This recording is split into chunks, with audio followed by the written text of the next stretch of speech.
Bienvenue au projet de balado-diffusion Ça jase dans le rang. Je me présente François Potvin, conseiller en développement agricole à la MRC de Maria-Chapdelaine.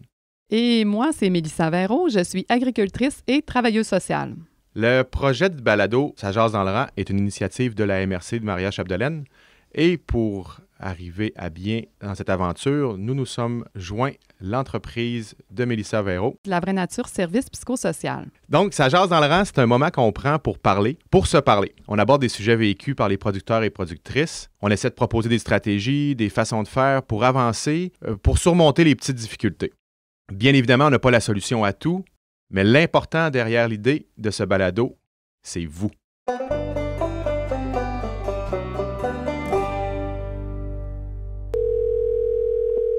Je pense qu'avec l'amour et dans le pré, on a un exemple que c'est positif. Moi, je peux me compter chanceux. J'ai rencontré ma blonde grâce à ça, l'agriculture. Des fois, ça peut être plus difficile quand les deux ont des entreprises, des choses comme ça.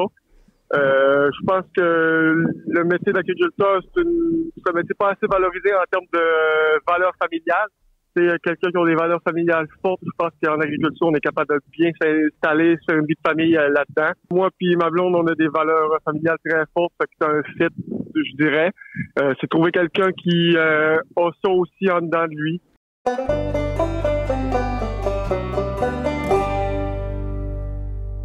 Bonjour Mélissa.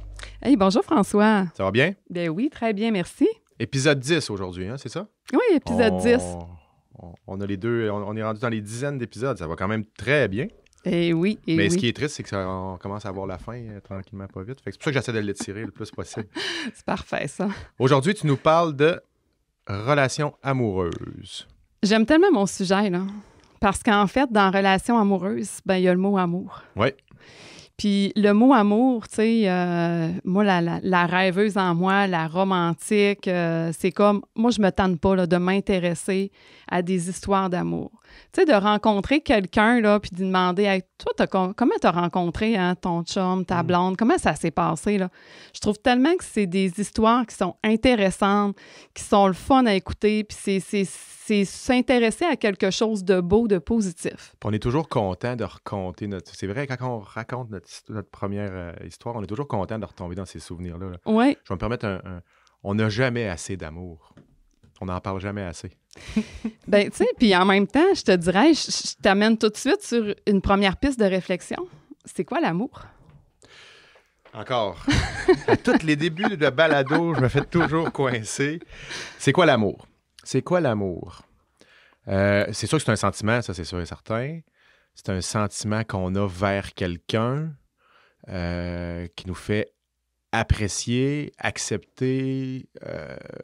Il y a un sentiment de besoin aussi, sûrement, de besoin de cette personne-là, de désir. Ça, c'est j'espère. Mm-hmm. Je suis pas pire?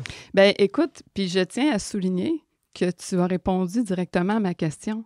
C'était pas faufilé derrière une blague, tu sais. Comme à toutes les autres fois. T'as-tu vu, François, comment est-ce que tes petits processus anxieux évoluent à travers le fil des rencontres aussi qu'on a ensemble, tu sais? Je me fais démasquer. Merci. Mais tu sais, on s'amuse, hein? Faut oui. que ça passe par le plaisir.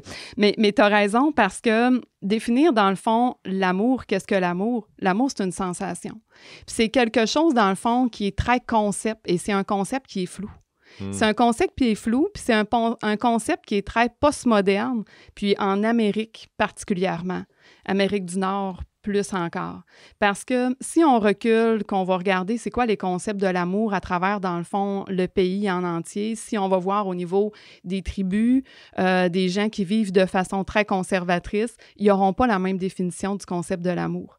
Tu sais, ils vont plus mentionner que, ben, tu sais, je suis avec une personne qui est bonne pour moi, puis, tu sais, on est bien ensemble, mais, tu sais, d'avoir ce feeling-là, cette sensation-là, de rechercher quelque chose qui est puissant, qui est très, très, tu sais, qui nous donne le sourire, qui est à la hauteur que même une drogue très puissante peut nous donner comme sensation.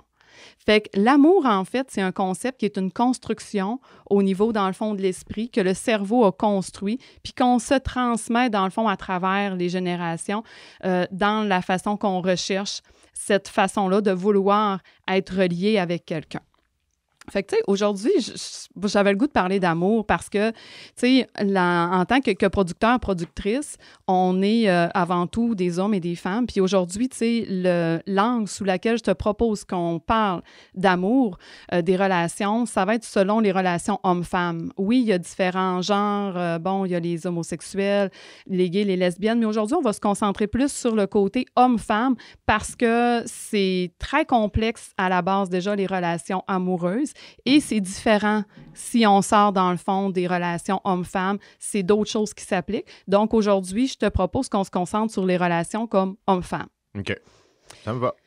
Donc, c'est ça. Tu sais, comme producteur, productrice, on est tous des hommes et des femmes en premier, puis on cherche tous à vivre, dans le fond, une vie inspirante, pouvoir avancer dans notre vie, se construire, réaliser des choses importantes.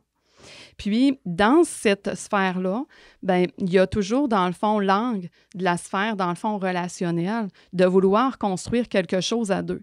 Puis, tu sais, de vouloir construire quelque chose à deux, c'est quelque chose qui est biologique.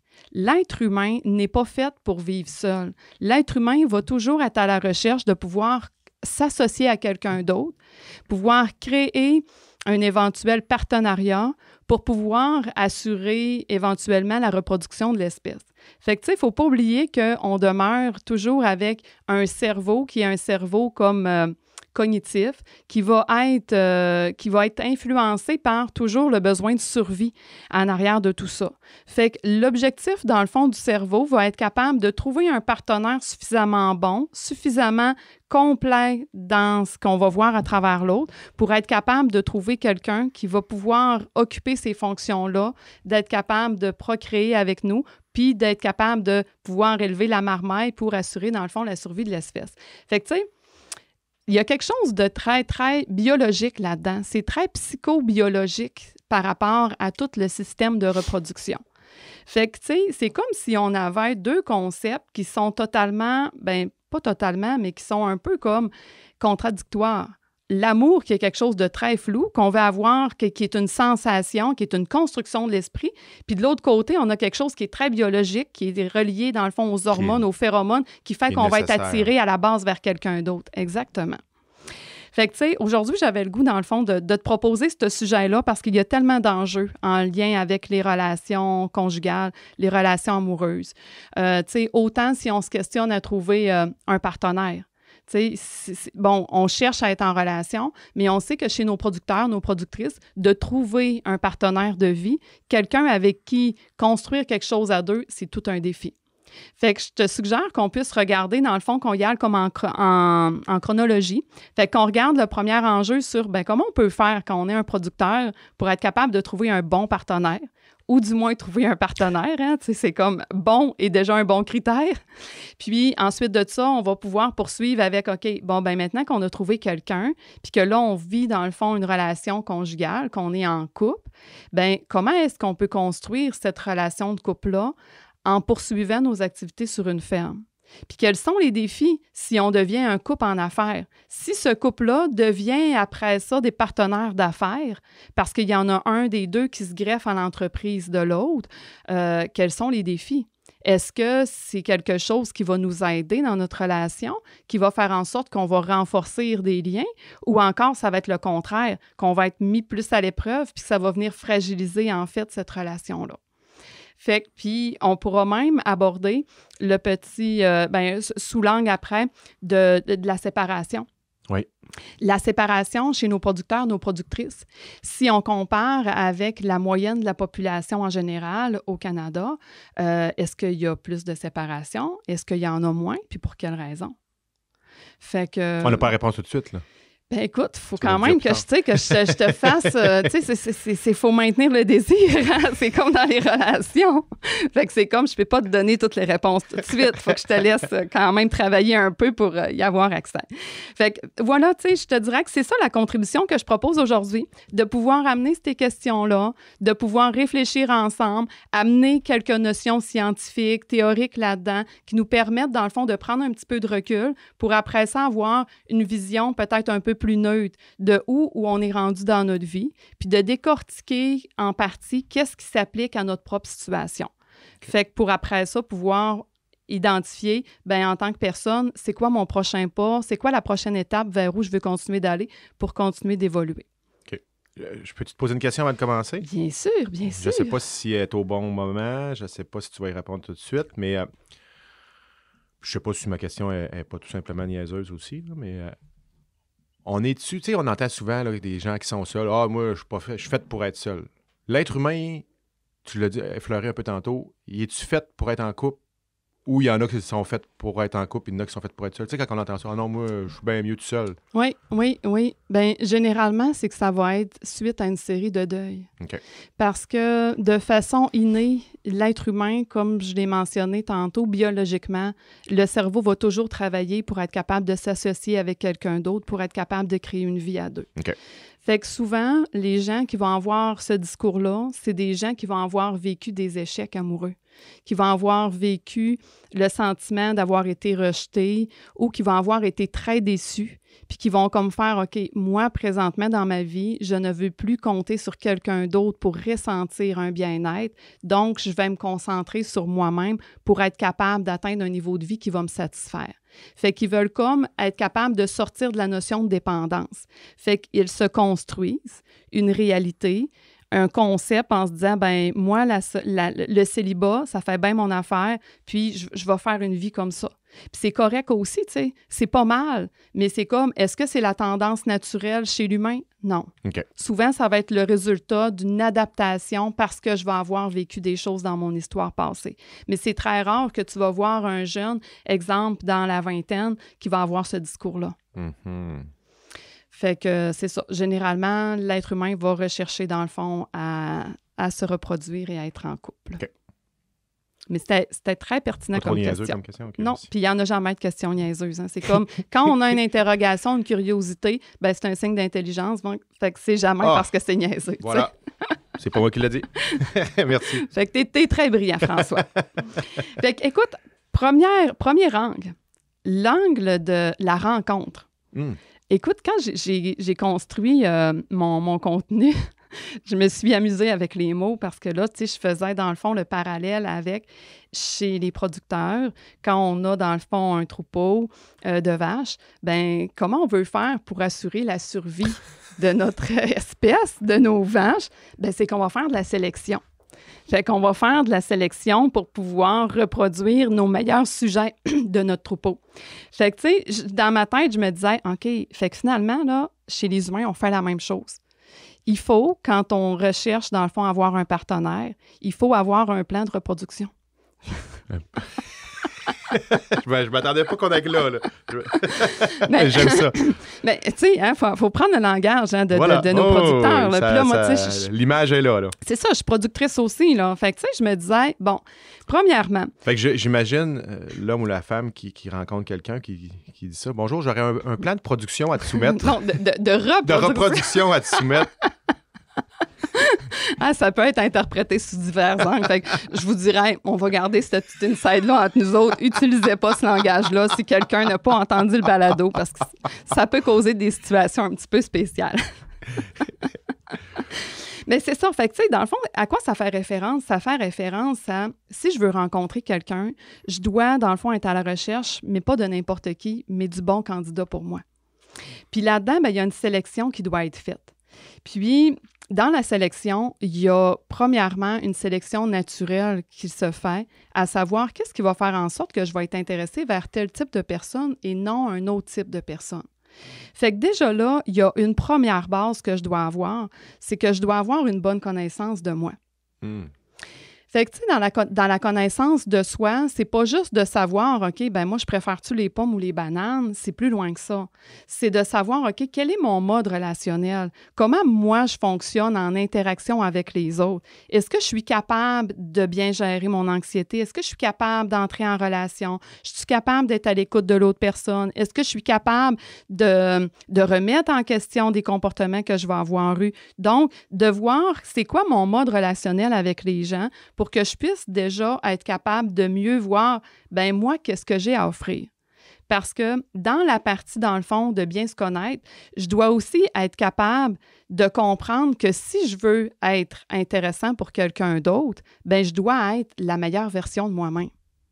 Fait qu'il faut que je sois capable de me développer sous divers angles. Fait que de pouvoir me représenter en étant une attraction que les gens vont voir de l'extérieur puis ils vont comme faire « quelle personne intéressante ». Mais comment je fais pour être une personne intéressante? Bien, c'est ça. Il faut que j'aie d'abord des buts personnels, que je travaille à m'améliorer, à vouloir atteindre ces buts-là. Si je vais dans la voie, dans le fond, plus difficile, où je vais être vers de la découverte, où je vais réaliser des choses importantes, que je vais avoir des projets, que je vais mettre les choses en action et que je vais clore des affaires, que je vais réaliser des choses importantes pour moi, ça va augmenter la confiance que je vais avoir en moi, puis ça va faire en sorte que ça va transparaître. Je vais dégager davantage, dans le fond, de joie de vivre. Je vais être plus inspirant pour les autres. Donc, je vais devenir un candidat moi-même plus intéressant pour l'autre sexe. Fait que dans le fond, c'est comme une première responsabilité. Si je suis à la recherche de quelqu'un d'autre, bien, je dois d'abord me soucier, pas juste de trouver c'est qui le bon candidat, puis c'est quoi les meilleures caractéristiques que je cherche, mais toi, comment tu peux être un bon candidat pour l'autre personne. Donc, d'être la meilleure version de toi-même. Puis tu sais, chez nos producteurs, souvent les gens, un des enjeux qu'ils vont dire dans la quête, dans le fond, de rencontrer quelqu'un, c'est comme, ben j'ai pas le temps, j'ai tellement d'ouvrages. Mais tu sais, de choisir quelles sont, dans le fond, tes priorités dans ta vie va faire partie de la question de l'identité. Dans ta vie, est-ce que toi, tu veux juste être un producteur? Parce que si tu décides de juste être un producteur, parce que c'est ça ta motivation profonde dans ta vie, bien, est-ce que tu es conscient que tu vas faire le choix de passer aux côtés de quelque chose d'autre? Donc, si tu es producteur puis que tu dis, ben moi, j'aimerais ça rencontrer quelqu'un, il va falloir que tu fasses des petits sacrifices puis que tu viennes dans ton agenda libérer certaines plages horaires pour pouvoir vivre quelque chose de différent. Parce que si on se met à l'inverse, que moi, je suis productrice, puis que je cherche, dans le fond, à rencontrer un homme, puis que l'homme, dans le fond, me voit à travailler toutes les heures que j'ai dans ma journée de disponible, à part celles pour dormir puis pour manger, que j'ai très peu d'heures de disponible, il n'y a pas un homme qui va s'intéresser, dans le fond, à moi comme personne, parce qu'il va comme se dire, bien, cette personne-là n'a pas de place pour investir, pour être intéressée à quelqu'un d'autre. Je me permets une petite réflexion. Oui. Tu dis, dans le fond, je peux résumer en disant qu'avant de rechercher quelqu'un, il faut se trouver soi-même. Oui. Ça a de l'allure. Oui. Puis, si on est à 100% de notre temps ou à 95% de notre temps dans le travail, c'est dur de se trouver. Parce qu'on se perd un peu dans le travail. Je pense pas qu'un être humain est fait systématiquement pour travailler toutes les heures de ses jours. Bien, c'est qu'à quelque part, on va venir, dans le fond, tout mettre nos œufs dans le même panier. Fait que oui, tu vas être capable de démontrer plein de bonnes choses, tes compétences, au niveau, dans le fond, d'être capable d'organiser du travail, d'avoir une discipline, d'être capable de faire des choix de priorité, d'organiser ton temps. Mais en même temps, c'est comme, ben, t'es quoi d'autre? Parce que, tu sais, cette phase-là, de rencontrer quelqu'un qui fait que travailler, c'est sûr qu'à un moment donné, ça devient comme une passion obsessive. Fait que là, l'autre personne va comme faire, OK, ben là, tu sais, lui, il y a un peu too much, là. Fait que si c'est trop, ben c'est sûr que ça rebute les gens. Fait que c'est comme, il y a quelque chose qui peut être perçu comme étant malsain là-dedans. Fait que, tu sais, dans le sens de ta question, c'est comme, ben quand quelque chose est trop, comme là, si c'est le travail qui prend trop de place, l'autre personne va le détecter. Puis elle va comme faire, OK, ben pourquoi il ne fait que travailler? C'est quoi de quoi il veut sauver? Qu'est-ce qu'il veut éviter en faisant que travailler? C'est-tu parce qu'il ne sait pas quoi faire d'autre pour être capable de se sentir qu'il est valorisé ou de se sentir reconnu? Ou, tu sais, il y a quelque chose, il y a anguille comme sous roche à travers tout ça. Je ne sais pas si ça répond là, à ton questionnement, là.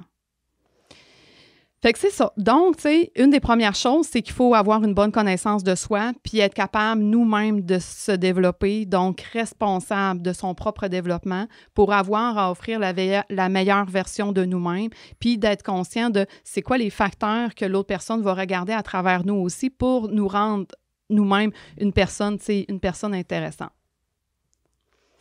Donc, voilà. Fait que ça, je te dirais que c'est pour le point numéro 1. Le point numéro 2 sur le plan de reproduction, la prospection d'un bon candidat, c'est que les études ont démontré que dans la sélection d'un candidat, il va y avoir un élément qui va être important, bien, qui va donner, dans le fond, un facteur qui va apporter plus de possibilités que ce soit une relation qui soit durable, OK? Parce que, tu sais, c'est bien beau vouloir être en relation, mais c'est comme ta relation, si tu veux qu'elle soit durable, c'est que tu as des facteurs de plus qui s'ajoutent. D'avoir des intérêts communs va être un facteur, dans le fond, qui va être plus rassembleur, qui va faire en sorte que ça va permettre au couple de maintenir dans le futur des cibles communes. Fait que, tu sais, des fois, quand deux personnes sont très différentes l'une de l'autre, souvent, au début, il peut y avoir un match pareil parce que l'autre nous sort de ce qu'on est habitué. Puis là, si on s'y intéresse, c'est comme le fun quand on a comme caractéristique la curiosité, l'ouverture. Mais avec le temps, ça peut devenir un peu plus difficile. Fait que c'est sûr que si on va vers une autre personne qui a un intérêt commun, c'est sûr que si on est un producteur puis qu'on va vers quelqu'un qui n'aime pas l'agriculture, ben ça va être difficile d'avoir une relation durable. Ça ne veut pas dire que l'autre personne a besoin d'avoir le même niveau de passion. C'est comme, on n'a pas besoin d'avoir un équivalent. Mais est-ce qu'on a quand même ce partage-là au niveau de cet intérêt commun-là? Si la réponse est oui, bien, on est déjà, dans le fond, sur une bonne ligne là, de conduite là, pour avoir plus de chances que ça fonctionne là, comme à moyen long terme. C'est pas juste d'acceptation. Là. C'est pas juste d'accepter la condition de l'autre. Il faut que tu partages un peu plus que... Ben, c'est parce que les sacrifices sont tellement grands. Oui, c'est ça. Hein. Puis d'un côté et de l'autre. Fait que c'est comme si tu fais juste, dans le fond, faire comme « OK, je vis avec », mais la personne va probablement vivre beaucoup de déception. Puis ça va devenir un frein au niveau de la relation. Il va y avoir un refoulement. Puis ça va... Oui, il va y avoir des frustrations d'un côté, beaucoup de non-dits. Fait que c'est sûr que il faut contribuer peut-être à développer cet intérêt-là aussi. C'est comme si je décide d'être en couple avec un producteur, qu'au début, c'est comme, bon, ben, tu sais, pour moi, c'est comme bien correct qu'il soit producteur, mais je ne traite pas ses animaux. Ben, je peux peut-être faire un effort aussi pour travailler à m'intéresser davantage à cet intérêt-là pour être capable en tout cas, d'aimer encore ça un peu plus, tu sais. Puis souvent, c'est ce qui se passe parce que quand on est en amour, ben c'est comme on a le goût de partager l'univers de l'autre personne. Fait que, tu sais, c'est pas rare que tu vois, dans le fond, là, les producteurs, productrices qui rencontrent une nouvelle personne, puis que là, tout d'un coup, il y a quelqu'un d'autre de nouveau d'assis avec eux autres dans le tracteur, puis là, ça partage leur quotidien. Surtout dans le monde agricole, où est-ce que quand c'est la période estivale, que c'est les gros travaux au champ, bien, les moments, dans le fond, de prendre du temps à deux, il n'y en a pas beaucoup. Fait que chez les jeunes couples, souvent, c'est ça que tu vas voir, le conjoint, la conjointe va aller trouver l'autre pendant la tâche, puis là, ça va devenir une activité commune, les deux ensemble. Une activité de couple. Oui. On vit ça souvent, on le dit souvent à blague, mais finalement, c'est pas des blagues. Souvent, on se retrouve, ma conjointe puis moi, puis on dit que c'est nos activités de couple, étant donné, mais finalement, on n'est pas si dans l'erreur que ça. Ben non, puis je te dirais que, tu sais, tu me devances même sur comment on peut faire pour être capable de d'entretenir nos relations, pour passer du temps ensemble. Ben c'est comme... Ça, c'en est un bon quand on est en agriculture. Parce que si j'attends d'avoir le scénario typique de « Hey, là, il faut faire une sortie, puis il faut aller au cinéma, puis hey, là, il faudra partir en vacances, puis t'en aller dormir à l'hôtel », puis que c'est ça qu'on interprète comme étant prendre du temps de couple. On va toujours attendre. Ben, c'est parce que c'est pas beaucoup accessible. Ouais. Fait que, tu sais, ça peut l'être, mais de façon, tu sais, ça arrive quelques fois dans l'année, mais c'est pas quelque chose de quotidien non plus. Fait que parce que nos vies se passent, tu sais, le travail se passe dans nos milieux de vie, puis que tout tourne autour de l'agriculture, bien, si on est capable de se trouver des petits moments comme ça pour se réunir, puis être ensemble, puis juste de pouvoir jaser ensemble, bien, mon doux, c'est tellement des bons prétextes. Fait que c'est des bons ingrédients pour pouvoir faire en sorte de se retrouver, puis de jaser de tout et de rien aussi, là. OK. Vraiment. La troisième chose, dans le fond, quand on est en prospection, c'est qu'il faut chercher. Parce que, tu sais, beaucoup de producteurs font comme « Oui, mais moi, j'ai pas le temps. Puis je sais pas comment faire. » Mais c'est comme « Ça ne tombera pas du ciel. Il n'y en a pas de miracle. » Tu sais, à moins que tu t'inscrives à l'amour et dans le prix, là, puis que là, il y ait 5 prétendants ou prétendantes qui te soient présentés puis qui ont déjà eu une première sélection en lien avec ce que toi, tu recherchais. Puis... Mais c'est comme, ça relève quasiment du miracle, là. Oui, puis même à ça, c'est pas 100% non plus qu'il va y avoir des fits, là. Oui, on a-tu des statistiques de ça, de pérennité, là? Au niveau de l'amour et dans le pré, Ouais. tu veux dire? Bien, je peux te dire en tout cas que c'est la meilleure émission qu'il y a, dans le fond, qui sont capables de former des vrais couples OK. et des couples qui sont durables et qui réussissent à former, dans le fond, des unités familiales. Fait que c'est la seule émission qui réussit à faire ça. Il n'y en a pas une autre au niveau des téléréalités qui accote ça. Comment ça s'appelait? Je suis vieux, là, mais je suis sûr que vous autres, vous avez déjà vu ça. Là. Tu sais, l'émission là, qui... T'avais 3 gars d'un bord, 3 filles de l'autre, ils se voyaient pas, puis ils se posaient des questions. Coup de foudre! Coup de foudre! C'est ça. Merci. Je me rappelais plus du titre. C'était pas bon, ça, non? J'ai eu des bonnes moyennes? Ben, Je fais une blague. Je n'ai pas besoin d'aller plus loin. c'était quand même intéressant comme concept, mais bon, j'aurais pas misé cher sur la suite de ces couples-là, tu sais. Pour ceux qui connaissent peut-être ça, là, sur YouTube, vous pouvez trouver des sérieuses perles de cette émission-là. Ça vaut la peine. Oui. Parenthèse terminée, excuse-moi. Ben non, c'est bien correct, écoute. Ça prend un petit brin d'humour à travers tout ça, là. Fait que, tu sais, pour trouver, il faut commencer par chercher. Fait que, tu sais, pour chercher, qu'est-ce qu'il faut? Faut être capable de se trouver des mécanismes qui vont faire en sorte qu'on va démontrer qu'on est à la recherche. Puis je le sais qu'il y en a beaucoup qui n'aiment pas ça, là. Dans nos producteurs, souvent, il va y avoir des valeurs plus conservatrices, surtout chez les plus vieux. C'est sûr que là, les nouvelles générations sont beaucoup plus habiles avec les médias sociaux. Ils ont grandi avec, dans le fond, ces plateformes-là. Donc, pour eux, ils ont beaucoup moins de résistance à aller vers ces plateformes-là. Mais aujourd'hui, souvent, ça va passer par là. Parce que la possibilité de rencontrer à l'extérieur, les gens n'osent plus trop se mouiller. Parce qu'on va avoir peur, dans le fond, de se faire rejeter. Fait que, tu sais, aujourd'hui, là, les hommes ont beaucoup plus peur du rejet qu'ils ne l'étaient avant. C'est comme d'aborder une fille que tu ne sais pas, de un, si elle est en couple, si elle est hétérosexuelle, c'est si, là, elle a de l'ouverture. C'est trop comme jouer grand. C'est comme le risque de se faire rejeter puis de se faire dire « Ah, désolé, je ne suis pas vraiment intéressée ». C'est comme trop grand que beaucoup d'hommes vont éviter de tenter même cette stratégie-là. Fait que souvent, ce que ça fait, c'est que c'est la fille qui va faire comme les premiers pas. Mais tu sais, les rôles sont comme inversés. Parce que dans la société, au niveau, dans le fond, là, je reviens à mon côté biologique, scientifique, le cerveau primitif, tu sais, qui vit dans le fond d'avoir l'espèce qui continue, en fait, ça va faire en sorte que qui est la personne qui va choisir au niveau, dans le fond, des relations? Est-ce que c'est l'homme ou c'est la femme qui va choisir pour avoir le dernier mot au niveau de la sélection? C'est la femme. J'ai failli te la poser comme question piège, là. Merci. C'est comme les animaux. C'est comme chez les animaux, en fait. Si tu as une femelle dans plusieurs, dans le fond, type animal, ça va être la femelle qui va faire la sélection pour savoir c'est qui le mâle qu'elle va sélectionner. Puis pourquoi la nature a fait comme ça? Parce que c'est la femme qui risque le plus. Oui. Parce que la femme, elle est plus... de un, les conséquences sont beaucoup plus longues, sont beaucoup plus à long terme. Fait que si, dans le fond, une femme s'accouple ou un animal s'accouple, ben c'est la femelle qui va porter, qui va faire l'accouchement, qui va, après ça, devoir prendre soin du bébé, qui va être complètement comme dépendant de l'humain. Donc, c'est pour ça que dans la sélection biologique, ça va être la femme qui va avoir le dernier mot sur qui va être la personne qu'elle va sélectionner. C'est comme la compensation pour avoir plus de responsabilités.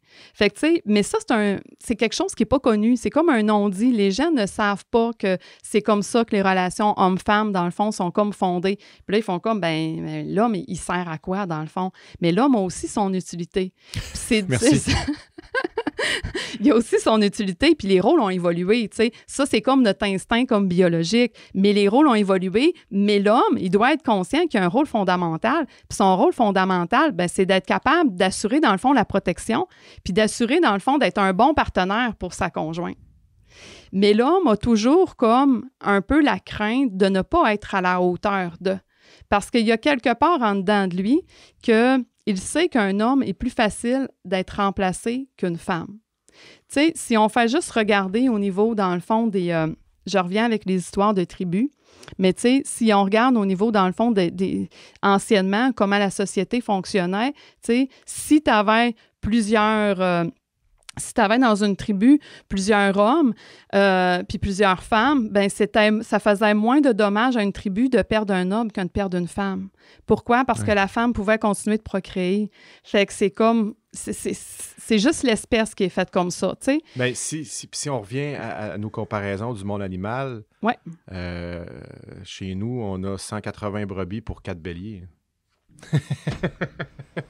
mais c'est vrai, hein? Fait que, tu sais, je veux dire, c'est pas parce qu'on est des humains que, là, on peut penser qu'on est au-dessus, dans le fond, du règne animal, tu sais. Puis ça, à quelque part, l'homme le sait et la femme aussi, ben le sait. C'est de façon inconsciente. Mais ça fait en sorte qu'un homme va avoir comme plus c'est ça, va comme risquer plus quand il va tenter quelque chose parce qu'il sait à quelque part que c'est pas lui qui va avoir le dernier mot, que c'est comme la femme. Mais une des pires choses pour un homme, c'est de se faire rejeter par une femme. Fait que, tu sais, il y a toutes sortes de processus, en fait, qui vont s'inscrire là-dedans. Puis c'est pour ça que dans les hommes, je reviens au niveau de la prospection, dans le point où est-ce que, bien, une des choses importantes, c'est qu'il faut chercher. Bien, c'est que l'homme, il ne faut pas qu'il se décourage. Puis il faut qu'il refasse des tentatives parce qu'il va en avoir, tu sais, des revers, puis que des femmes qui ne seront pas intéressées. Puis, mais c'est comme, OK, c'est pas grave. C'est juste parce que présentement, cette femme-là, bien, c'était pas, dans le fond, celle avec qui tu avais à être en relation, tu sais. Mais ça ne veut pas dire que tu ne seras jamais. C'est qu'il faut trouver la bonne personne pour toi. Ben, je me reprends. Pas la bonne personne. Parce que la bonne personne, encore là, ça va avec le concept de l'amour qu'on a parlé au début, qu'on a comme créé dans notre société une image qu'on devait trouver la bonne personne pour nous autres. Mais ça, encore là, c'est une illusion. C'est comme, ça va avec notre belle illusion qu'il faut rencontrer The One, puis que c'est comme ça que ça va se passer. Mais sur la Terre, il n'y a pas seulement qu'une personne avec qui on peut être capable, dans le fond, d'avoir des affinités et de développer une relation. Fait que gardez espoir. Vous n'avez pas à trouver sur les milliards de personnes qu'on est sur la Terre entière la bonne personne. Il y a plusieurs personnes qui peuvent être compatibles, dans le fond, avec...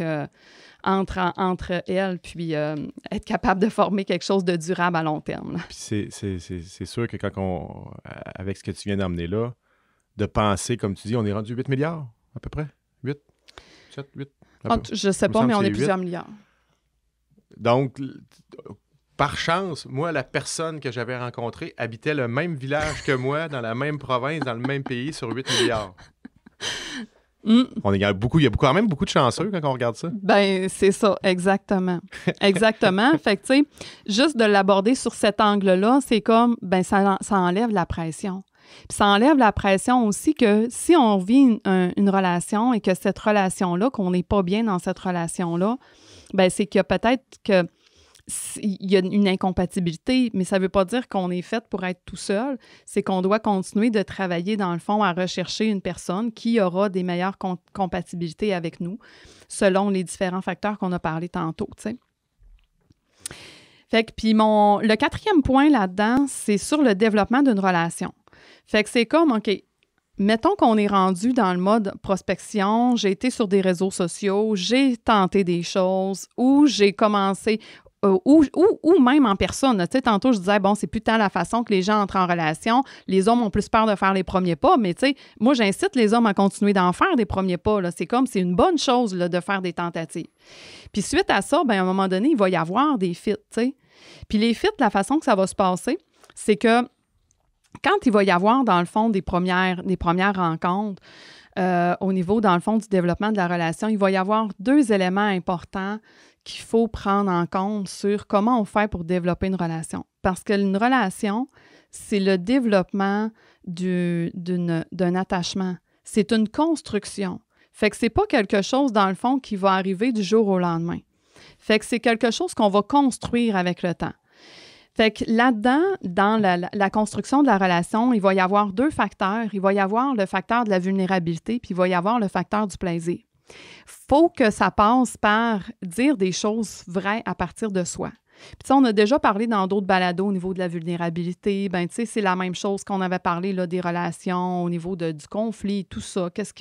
Comment on définit une relation? Mais c'est ça, une relation, c'est qu'on est liés, on est liés par quelque chose ensemble. Puis, qu'est-ce qui nous relie ensemble? C'est que moi, je te partage des choses qui sont vraies à propos de moi, puis que toi, maintenant que tu les as, tu as une responsabilité. C'est comme une espèce de cadeau que je t'ai fait, mais tu peux pas t'en servir contre moi. Fait qu'on est liés comme toutes les deux. Fait que c'est comme, il faut être capable de faire ça dans la légèreté, donc que ça passe par le plaisir, qu'on ait du fun à être ensemble, mais qu'en même temps, qu'on soit centré sur la connaissance chacun de l'autre. Donc, si moi, je te livre des choses puis que je te parle de moi, de choses qui sont vraies à propos de moi, ben c'est comme, là, on est en train de développer quelque chose qui est intéressant. Mais il y a toujours une petite mise en garde aussi. Il y a la question aussi au niveau du timing, de prendre le temps. Si je t'ai une première date avec quelqu'un, puis que là, je lui parle de mes plus grandes souffrances que j'ai eues dans ma vie, puis que là, c'est comme, ben le niveau de relation n'est pas rendu là. Il n'est pas capable de supporter ça, tu comprends? Fait que l'autre personne, elle va comme faire « Oh my God, c'est too much, là. C'est trop intense, là. Ça va faire peur. » Fait que c'est comme, il faut parler de soi, mais aller avec un niveau d'intensité proportionnel à où est rendue aussi la relation pour être capable, dans le fond, de continuer d'avoir un développement là, positif en lien avec ces relations-là. Tu sais, quand j'ai écrit ça là, sur le développement de la relation, là, généralement, ce qui ressort au niveau de la science, c'est que quand il y a ces premières rencontres-là, hommes-femmes, généralement, les hommes, c'est pas à leur première rencontre qu'ils vont donner la meilleure impression. Parce qu'ils vont avoir tendance à être très anxieux. Pourquoi? Parce que ça va être l'anxiété que j'ai parlé tantôt, l'anxiété d'être rejeté comme par la femme. Fait que l'anxiété de ne pas être sélectionné. Puis ils savent là, que c'est comme, OK, je vais-tu passer le test? Là? La fille, elle va-tu trouver que je suis assez intéressant pour pouvoir demander à ce qu'on se revoie, pour qu'il y ait une suite? Fait que, tu sais, souvent, là, il y a tous ces mécanismes-là qui vont comme entrer en ligne de compte. Fait que, tu sais, moi, si j'ai un conseil à donner, c'est essayez d'être juste vous autres-mêmes. C'est comme, si tu le passes pas, le test, tu le passes pas. C'est pas grave si elle te rappelle pas. C'est juste parce que, tu sais, ça n'aura pas été un fit pour là, mais ça veut pas dire que t'es pas un bon candidat pour quelqu'un d'autre. Fait que continue, retrousse-toi immense, puis écoute, on continue, puis on recherche, tu sais. On lâche pas. Puis, tu sais, si tu te mets une pression, tu te trouves à jouer un certain jeu que tu pourras pas maintenir tout le temps. Fait que, Mané, quand on dit, là, le naturel revient. Chasser le naturel, il revient au galop. Mané, tu vas revenir. Puis si ça fait 4-5 mois que tu es en relation, puis qu'à un moment donné, ça redevient, là, la personne, elle n'a plus la même personne en face d'elle. Ben oui, puis, tu sais, dans ce que tu nommes là, moi, je fais référence aussi que il faut justement essayer de résister au désir de convaincre. Parce que, tu sais, ton but, là, c'est pas, tu vends pas quelque chose. T'as pas à manipuler l'autre personne pour essayer, dans le fond, de te vendre. C'est comme tu te présentes tel que tu es, puis s'il y a des intérêts communs, si vous vous rejoignez sur différents aspects, qu'il y a une attraction physique qui est là aussi, la nature va jouer son rôle, puis là, il va y avoir une chimie qui va tranquillement s'installer. Mais c'est comme, faut pas forcer les affaires, parce que si on force les affaires, on augmente justement le niveau d'anxiété, ça va faire en sorte qu'on va avoir tendance à jouer plus une game, on va démontrer moins c'est quoi notre vraie couleur, notre vraie nature, puis après ça, il faut comme le rattraper plus tard. Ouais. Ça veut pas dire que ça se rattrape pas, tu sais, mais c'est comme, donnez-vous une chance, faites comme, regarde, j'essaie quelque chose, puis si ça marche pas, c'est pas pire que ça, puis si ça marche, tant mieux. On pourrait-tu dire qu'il y aurait, peut-être le mot est fort, là, mais une certaine malhonnêteté de jouer ce jeu-là pour essayer de convaincre ou... Non, je dirais pas que c'est malhonnête parce que c'est pas conscient. Okay. C'est des processus qui sont inconscients. C'est comme le gars, il sait qu'il est en train de passer un test. Fait que, tu sais, lui, là, il veut être sélectionné, là. Fait que, tu sais, c'est comme, il donne tout, là. Comme on l'est dans le sport, comme on l'est à l'école, comme on l'est au travail, où on essaie toujours d'être le meilleur. Là, c'est le but, c'est ça. Oui, Sauf que...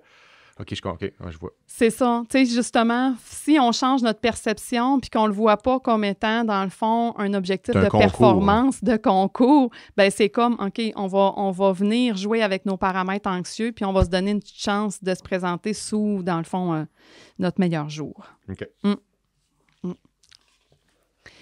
Écoute, François, moi, là, je vois le temps passer. Puis là, je sais que dans ce que j'ai présenté comme au début en termes d'introduction, que là, je proposais de parler de 3 thèmes particuliers, dont la rencontre, ce qu'on est en train de parler, après du couple, puis après ça, j'avais comme nommé la possibilité de parler du côté séparation. Écoute, moi, je te propose là qu'on poursuive la discussion sur cet enjeu-là au niveau de, tu sais, qu'on y aille avec tes questions comme on fait souvent, puis qu'on reprenne dans le fond le temps la prochaine fois, on mettra l'emphase sur le couple. OK. Parce que sinon, on va le rusher, puis c'est comme, il y a tellement de choses à dire sur le couple en affaires, le couple en général, que c'est comme, j'en profiterai pour faire comme, OK, aujourd'hui, on va se concentrer sur finir le tour de la question en lien avec ça. Bien, finir le tour de la question. On n'aura jamais fini d'en discuter, hein, c'est tellement des sujets intéressants. Mais écoute, qu'est-ce que tu en dis? Moi, j'en dis que ça a bien de l'allure, surtout que il ne faut jamais précipiter un couple, il faut prendre le temps. Fait que je suis d'accord avec ton idée. Voilà. Fait que, écoute, t'avais-tu des questions en lien avec cette phase-là au niveau du couple? J'ai quelques petits propos que j'ai pris en note, puis je pense qu'on peut ramener un peu, là, qui sont quand même super importants. J'ai bien aimé au départ quand tu disais que avant d'être dans le processus de recherche, il faut se connaître. Puis ça, là, c'est quelque chose qu'on ignore beaucoup puis qu'on ne prend pas assez souvent en compte. Puis c'est vrai, tu sais, si tu ne réussis pas à te connaître, comment tu veux bien te présenter, comment tu veux bien savoir, comment tu veux bien l'accepter, je pense que c'est super important, puis c'est un exercice super important, puis qui doit être une des raisons, beaucoup de gens qui ont de la misère à être en couple ou à se trouver quelqu'un, ça va être souvent ça, qui ont de la misère à cerner eux-mêmes qui ils sont. Bien, c'est parce que, tu sais, il faut que tu te présentes sur ton meilleur jour. Hein? Fait que, tu sais, si tu veux te présenter sur ton meilleur jour, il faut que tu connaisses c'est quoi tes caractéristiques personnelles. Puis c'est pas parce qu'on a une nature de base qui va déterminer c'est quoi nos traits, qui va faire en sorte que nécessairement on va adopter un comportement. Je te donne un exemple. Si, par exemple, je te ferais passer un test de personnalité, puis qu'on ressort dans ton test de personnalité que tu es une personne, par exemple, qui est très extravertie. OK? Dans ton extraversion, quelqu'un, dans le fond, qui va être très extraverti, qui va avoir, tu sais, c'est quelqu'un qui va être très intéressé, souvent très enthousiaste, qui va avoir de la facilité à entrer en communication. C'est comme, bien ça sera une caractéristique positive. Tu sais, tu vas te servir de ça pour être capable de te vendre. Mais si, dans ton trait de personnalité, il ressort une autre caractéristique qui est, dans le fond, que toi, tu as une personnalité qui est, dans le fond, plus sensible aux émotions négatives. Donc, dans les tests de personnalité, ça s'appelle le neuroticisme. Okay? Le neuroticisme, c'est que le cerveau va venir détecter plus facilement c'est quoi les menaces, c'est quoi les dangers autour, puis il va faire vivre, dans le fond, des pensées, des émotions négatives reliées à ça. Donc, si, dans le fond, on est comme ça, qu'on a un neuroticisme qui est plus élevé, bien, c'est comme, souvent, on va moins aimer ce côté-là de nous autres. Fait que c'est comme, bien, il faut que tu le saches, parce que ça peut expliquer certains comportements. Si je suis une personne qui va plus réagir, par exemple, aux émotions négatives, bien, ça va faire en sorte que quand je vais vivre quelque chose, bien, je vais les vivre de façon plus amplifiée, surtout quand la source est négative. Fait que ça se peut que j'aie deux tendances, que j'aie une tendance soit à être un peu plus impulsif, ou ça se peut que j'aie plus une tendance comme à fuir les situations quand il y a quelque chose qui ne va pas bien. Fait que le neuroticisme peut être calculé, dans le fond, en 2 sous-échelles qu'on a. Fait que, mettons que toi, là, tu apprends ça sur toi, là, que tu le sais que ça, c'est ça ta tendance naturelle, là, d'être plus sensible aux émotions négatives, puis mettons que ta tendance, c'est d'être impulsif. Mettons, OK? Bien, ça veut dire que, bien, si tu le sais, tu vas pouvoir travailler à faire comme, OK, là, je le sais que je suis comme ça. Fait que je vais me trouver des mécanismes pour être capable de reconnaître quand est-ce que ça me précipite vers ces comportements-là pour être capable de venir mettre un frein avant de péter une coche. Tu comprends? Oui. Fait que c'est comme, tu sais, tu veux être la meilleure version de toi-même. Fait que c'est comme, même si ta nature, c'est d'être sensible puis d'être dérangé parce qu'il arrive quelque chose de négatif dans ta vie, bien, ça veut pas dire que tu es condamné à être une personne négative puis à avoir des comportements qui sont comme plus intenses. On n'est pas tous des incroyables Hulk. Là. Non, c'est ça. Puis je veux dire, chaque personne, on a tous des traits qu'on aime présenter parce que c'est des traits dans le fond, qui vont être valorisées, qui vont nous permettre d'être vus sur un meilleur jour. Mais on a tout notre revers aussi. Tu sais, les qualités, les défauts, on en a tous. Puis, dans différents contextes, une qualité peut être un défaut dans un autre, tu sais. Fait que c'est comme... Mais pour ça, il faut se connaître. Fait que si moi, je me connais puis que je sais que... je reprends l'exemple, que je suis une personne, dans le fond, qui a une tendance à être impulsive, bien, ça ne veut pas dire que je ne trouverai jamais de partenaire parce que je suis impulsif dans la vie. Mais c'est comme, OK, est-ce que je suis capable, de un, d'identifier que je suis comme ça, puis de deux, qu'est-ce que je veux faire avec ça pour continuer, moi, d'évoluer comme personne? Parce que ce que je veux comme personne, c'est continuer d'évoluer puis d'avoir de la croissance. Je veux continuer d'avancer dans ma vie. Fait que, tu sais, d'où, dans le fond, l'importance d'apprendre à se connaître aussi. On dit souvent que l'amour puis la vie de couple, c'est une question de compromis. C'est-tu ça? Ou, tu sais, c'est-tu un jeu de compromis à savoir, ça prend un équilibre ou... C'est toujours des compromis. OK. Toujours une question d'adaptation. Écoute, il y a 3 piliers dans une relation de couple.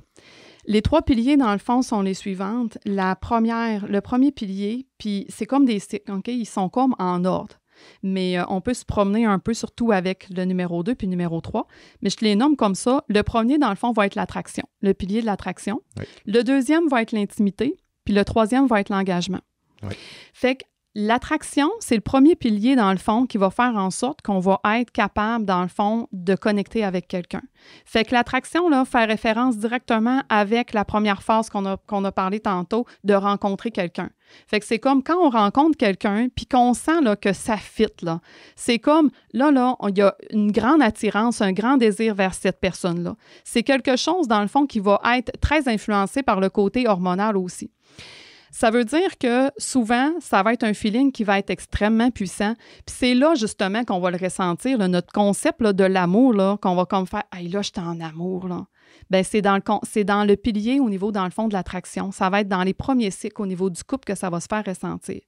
Puis ça, c'est pas pour rien que le cerveau, dans le fond, va produire cette sensation-là.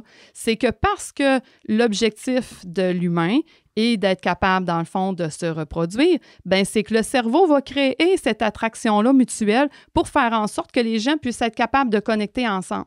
Fait que c'est quelque chose qui est extrêmement puissant. Puis dans la littérature, ils viennent même, dans le fond, comparer la sensation à de l'héroïne. Mais c'est extrêmement énergivore pour le corps. Parce que là, le corps est constamment comme préoccupé par des pensées, même si c'est des pensées positives. Puis là, c'est comme, mon dos, on pourrait arrêter de manger, on pourrait arrêter de boire, tellement c'est puissant. Fait que ça, c'est fait pour l'attraction, pour être capable qu'on se matche ensemble. Mais c'est pas quelque chose qui est fait pour durer dans le temps. Fait que le cerveau s'habitue à tout. Fait que cette nouvelle attraction-là, dans le fond du cerveau, qui est l'autre personne, va avec le temps, tranquillement, s'atténuer. Ça va, au niveau du cerveau, il ne sera pas capable de maintenir ça. C'est trop énergivore. Maintenant, on a besoin de remanger, de redormir, de retrouver, dans le fond, un fonctionnement normal. Ouais, puis... Fait que ça va s'atténuer avec le temps. Mais c'est comme quand ça s'atténue, c'est que là, il faut que ça soit remplacé par d'autres choses. Et le remplacement de l'autre chose, il faut que ça soit remplacé par de la relation. Et là, la relation, c'est le deuxième pilier, c'est l'intimité. Et là, c'est comme, ben là, on enlève nos petites lunettes roses, là, de voir que l'autre est comme tout beau, puis que c'est comme, là, on commence à voir des défauts chez l'autre personne. Puis là, on commence à vouloir garder une individualité aussi. C'est comme, OK, je suis quelqu'un, tu es quelqu'un et nous sommes quelqu'un. Donc, comment on peut faire chacun pour continuer d'évoluer à travers tout ça? Fait que là, il y a un petit peu de lutte de pouvoir, là. Parce que là, on veut comme toutes les deux être capables d'être reconnus dans ce qu'on est, mais là, en même temps, on a des idées, on a des opinions qui sont différentes, on n'a pas toutes la même idée sur tout. Notre système de valeurs, et grosso modo, va dans le même sens, parce que si on est capable de maintenir quelque chose de durable, c'est parce qu'on a des cibles communes, mais il y a plein de petits objectifs ou de sous-valeurs en bas de ça qu'on ne partage pas nécessairement, qu'on n'est pas toutes pareilles. Fait que là, va arriver beaucoup de conflits, beaucoup de disputes, beaucoup de confrontations. Fait que là, il va y avoir de la déception, il va y avoir de la colère, mais c'est comme, comment on fait pour passer au travers de ça? Bien, il faut être capable, dans le fond, de faire des compromis. Puis les compromis, ça fait référence à de la communication. Fait que c'est très vrai, ce que tu nommes en termes de, est-ce que, comme couple, il faut être bon puis que c'est normal de faire des compromis, bien, c'est pas mal ça, une bonne partie de notre vie. Puis, tu sais, le dernier pilier, c'est le pilier de l'engagement.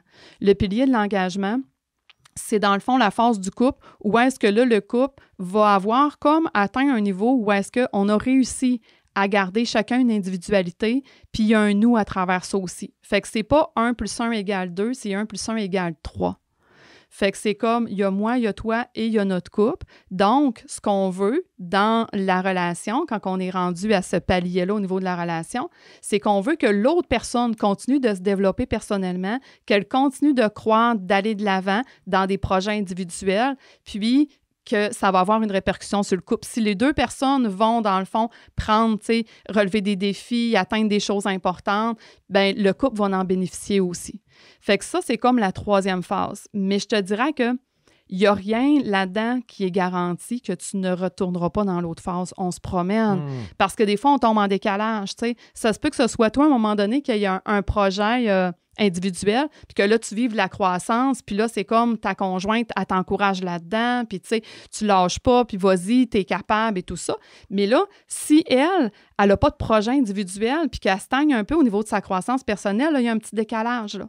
Oups! Fait que là, c'est comme, là, on retombe dans un enjeu, dans le fond, d'intimité. Là, il faut retravailler sur la relation. Là, il faut qu'elle retravaille aussi à se trouver des nouveaux projets, puis être capable de se trouver capable, puis bonne dans quelque chose. Puis là, là, on a un réajustement. Fait que c'est pas acquis en soi, là, les piliers. Parce que j'allais demander, quand on est rendu au pilier de l'engagement, c'est comme si les compromis sont plus acquis. Mais pas vraiment, là. Ça va revenir. Ouais, ça va revenir parce que la vie étant ce qu'elle est, c'est comme... Sauf que si on a réussi à se rendre là, c'est qu'on a une construction, on a des ressources. OK, puis on a des patrons, des chemins qui sont déjà tissés, qu'on est capable de reprendre plus facilement. Bien, c'est ça. Fait que c'est comme on a déjà réussi à résoudre des enjeux importants ensemble pour nous permettre de se rendre là. Fait qu'on va être meilleur pour être capable de réutiliser ces outils-là pour continuer de faire évoluer. Fait que, tu sais, mais c'est une fausse croyance de penser que, parce que là, tu sais, on pense qu'on est vraiment dans une bonne période de couple. Puis c'est pour ça que ça fluctue au niveau du couple, tu sais. C'est comme souvent, c'est des phases. C'est comme, là, mon doux, on est dans une phase où est-ce que ça va donc bien, l'autre est donc beau, puis là, oups, il arrive quelque chose, puis là, finalement, et là, on voudrait quasiment s'arracher les cheveux de sa tête, puis là, on se dit, mon doux, j'ai-tu vraiment choisi cette personne-là dans ma vie, tu sais? Mais c'est pas mauvais de se poser la question, tu sais? C'est juste normal de se les poser, tu sais? Puis une chose, dans le fond, qui est importante, c'est que c'est impossible de passer par-dessus la phase, dans le fond, d'intimité. C'est que je ne peux pas passer de la phase de l'attraction puis de créer directement de l'engagement. C'est comme... Puis là, des fois, il y a des gens qui vont être tentés, là, parce que quand l'attraction diminue, ce que ça va avoir comme impact, c'est que les gens ont peur. Parce que là, c'est comme le sentiment de passion qui diminue. Fait que là, c'est le cerveau, ce que ça fait, c'est que ça crée un doute. C'est comme, OK, ben là, c'est-tu parce que je l'aime plus? C'est-tu parce que c'est pas la bonne personne pour moi? Fait que là, qu'est-ce qu'on pourrait faire pour se rapprocher? Ça nous reprendra un bout commun. Hey, on se marie-tu? On fait-tu un enfant? On se trouve un projet comme à deux. Mais c'est comme si on n'a pas passé par l'étape de construire la relation, même si on veut passer par-dessus, la phase de l'engagement ne sera pas une réelle phase d'engagement. Il n'y aura pas les ressources, la construction qui va y aller avec. Fait que ça risque de ne pas fonctionner, tu comprends? Mm-hmm. OK, c'est bon. Puis je reviens à... Je suis content de voir que le processus d'attraction, je vais essayer de faire mon connaissant, là. Platon disait que l'amour est désir, le désir est manque. Le désir est quoi? Manque. M-A-N-Q-E. Manque. OK. Fait que, tu sais, puis Platon, je pense pas non plus qu'il y avait la définition de l'amour, pas plus qu'un autre, là. Mais ça ramène quand même à ton pilier d'attraction où, lorsque tu viens à la fin de ça, là, il y a des craintes. Là, si tu n'as plus de désir, pour certains, ou si le désir change, peut-être, on va prendre ce terme-là, c'est là que la crainte doit s'installer. Il n'y a plus de désir, ça y est, c'est fini. Je ne peux plus rien faire. C'est là que tu vas essayer, comme tu disais, d'essayer de trouver on va faire un enfant, là, ça va revenir, tu vas voir. Oui, c'est ça. Fait que je pense que c'est bien, puis il faut vraiment comprendre puis connaître ces 3 piliers-là. Là. Mais là, je comprends aussi que là, on est rendu à notre thème de la semaine prochaine. On parle de couple. Écoute, ce sera dans le fond une prémisse pour... Mais en même temps, c'est comme... Tout est interrelié, hein, parce que la phase de l'attraction fait référence justement à ce qu'on a discuté aujourd'hui de comment on fait pour sélectionner un partenaire, puis qu'est-ce qui se passe dans la première phase une fois qu'on a un match avec quelqu'un. C'est bon. Puis ma dernière question, je vais te la poser la semaine prochaine. C'est bon. Je te dis pas d'avance, fait que tu pourras pas te préparer. Ça va être à mon tour. Là, non, c'est pas vrai. Yes, je vais être prête. Hey, super. Je pense qu'on a ouvert la porte. Puis, en effet, c'était quand même ambitieux. Je me demandais aussi comment on allait faire pour rentrer tout ça dans un épisode. Puis je pense que les auditeurs vont être quand même contents aussi qu'on revienne sur la notion de couple puis qu'on en parle davantage. Là. Je pense que ça va être... Mais généralement, c'est un sujet qui est très prisé, puis on ne se tente pas bien de parler, dans le fond, de relations amoureuses et de couple. Non, puis dans le milieu agricole, c'est souvent une situation qu'on entend. Même si c'est pas la principale, c'est souvent des choses qui vont qui sont en dessous, puis la personne va dire, ben voyons, ça va bien, j'ai une belle entreprise, ça va bien, mais même si je suis seul, c'est pas grave, mais on l'a dit d'entrée de jeu, on n'est pas fait pour être seul, puis quand tu vois les obstacles qui se dressent devant toi pour peut-être trouver cette relation-là, ben il se crée un peu d'anxiété, il se crée un peu de détresse. Puis le mot « lâchons pas », c'est possible de réussir à trouver quelqu'un avec qui ça peut fonctionner. Puis c'est pas parce qu'on a des revers qu'il faut se décourager puis se penser qu'on est condamné à vivre notre vie toute seule. T'sais. Peu importe l'âge, qu'on ait 20 ans, 30 ans, 40, 50, 60, c'est pas grave. C'est comme vous avez le goût d'être en couple, vous avez le droit, puis travailler pour ça, puis ça va finir par arriver. Super. On rappelle qu'il y a toujours des solutions aussi pour de l'aide si... vous sentez le besoin vous avez les différents intervenants qui sont toujours là pour vous. N'hésitez surtout pas. On se dit à la semaine prochaine. Oui, merci, parfait. Mélissa. Je vais te souhaiter une bonne fin de journée. Hey, merci, au plaisir. Ce balado est produit en collaboration avec la Télédio du Lac.